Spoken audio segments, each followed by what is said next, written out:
Meus irmãos, eu quero saudar a todos com a paz do Senhor, e aqui eu quero trazer uma palavra da parte de Deus para a nossa vida espiritual. E eu estava refletindo algo acerca desta palavra hoje, que eu irei trazer aqui para vocês, que é concernente ao culto a Deus. Meus irmãos, nós sabemos que o culto é o momento em que nós prestamos a nossa adoração a Deus, é o momento em que nós reverenciamos a Deus. E como o culto ele deve ser feito, como o culto ele deve ser organizado. Em 1 Coríntios, o capítulo de número 14 e o versículo de número 40, diz assim: tudo, porém, seja feito com decência e ordem.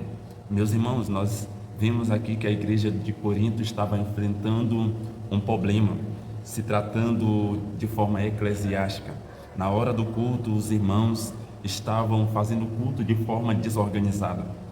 Ou seja, quem falava línguas, os irmãos que falavam línguas, aí um falava, o outro também falava ao mesmo tempo. Não havia intérprete para interpretar aquelas línguas e as demais outras coisas que estavam fazendo com que o culto se tornasse desorganizado.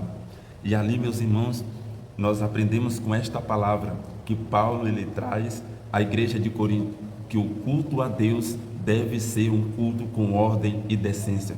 E meus irmãos, no nosso meio, principalmente no nosso meio pentecostal, em muitas das nossas igrejas tem faltado ordem e decência no culto, e principalmente também tem faltado reverência. Muitas das vezes nós não chegamos mais ao culto para prestar a nossa adoração a Deus. Nós chegamos muitas das vezes ao culto, mas não temos o foco de adorar a Deus. Então, devemos ter ordem e devemos ter decência no culto. Um culto não pode ser feito de qualquer forma. Um culto não pode ser direcionado para outros propósitos a não ser exclusivamente para a adoração a Deus. Muitos têm cultuado ao homem, têm venerado ao homem e não têm adorado a Deus, não têm prestado culto ao Senhor. Por isso, estão criando por aí um evangelho antropocêntrico, aonde o homem é o centro de tudo, e isso reflete também em muitos cultos que estão acontecendo por aí, aonde os louvores são voltados para o homem, aonde a pregação é voltada para o homem.